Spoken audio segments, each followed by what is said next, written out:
Local news for Monday the 16th of March. The lack of rain has forced the Masterton District Council to reintroduce a total garden watering ban.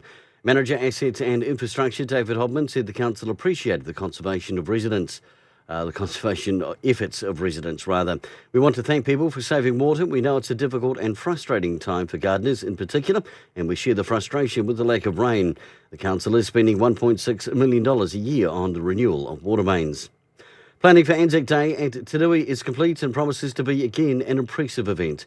Tanui boasted the world's first Anzac Day commemoration service on Anzac Day 1916, and the cross in Tanui Taipua was the first memorial to those who died at Gallipoli. In a busy year so far for Pukaha Mount Bruce, 14 red and yellow crowned kakarihi have hatched, alongside 18 kiwi eggs, 14 shore plovers, and have all hatched at Pukaha Mount Bruce and been reared and destined for Mana Island next month.